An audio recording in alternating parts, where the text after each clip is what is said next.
Our next question is about bounds. Kath is going to store her games on a shelf. The width of the shelf is 1.2 metres, correct to the nearest one decimal place. The thickness of each game is 14 millimetres, correct to the nearest millimetre. Work out the maximum number of games you'll be able to fit on the shelf. So the most games you'll be able to fit is where the shelf is as big as or as wide as possible and the games are as thin as possible. Or alternatively, we can think about that mathematically. What I'm going to do is I'm going to take the width of the shelf and I'm going to divide it by the width of each game. In other words, how many times does the width of a game go into the width of a shelf? And in order to make this number as big as possible, I want the width of the shelf to be the maximum value and the width of the game to be the smallest value. Large number divided by a small number gives me my largest possible number. So either logic, wide shelf, thin games, or thinking about the calculation I'm doing. So what I want, therefore, is I want my maximum value of the width of the shelf, which is 1.25. Technically 1.2499999 going on forever, but we write that as 1.25. And the thickness of each game, I want that to be as thin as possible, so that is going to be 13.5, and then that's millimetres, so I need to convert that to metres, so 13.5 times 10 to the negative 3. So I type that into my calculator, 1.25 divided by 13.5 times 10 to the negative 3, and I get 92.592. The question is, how many games can she fit on the shelf?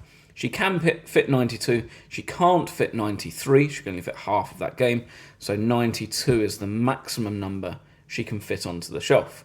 Remember that when we're talking about maximum or minimum numbers of things, we don't necessarily just follow the blind rules of rounding, we ask ourselves what makes sense. 93 would not fit on this shelf, so we go with 92. Our next question is about shapes, and 3D shapes, it looks like they're going to be similar. Paul and Don built scale models of a tower from clay. Their models are solid and mathematically similar, that's important. Paul used a certain volume of clay, Don used much less clay. Given that Paul's model is 21 centimetres taller than Don's, work out the total height of Paul's model. This is another question where we might not necessarily know what to do, but we can certainly work out our volume scale factor.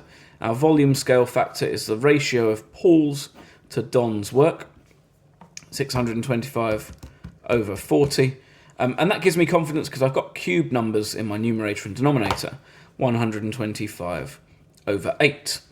And I want to deal with heights, so lengths, so I want to work out my length scale factor. Well, the volume is a length multiplied by a length multiplied by a length, so my length scale factor is going to be the cube root of my volume scale factor, 125 over 8. If I take the cube root of that, I get 5 over 2.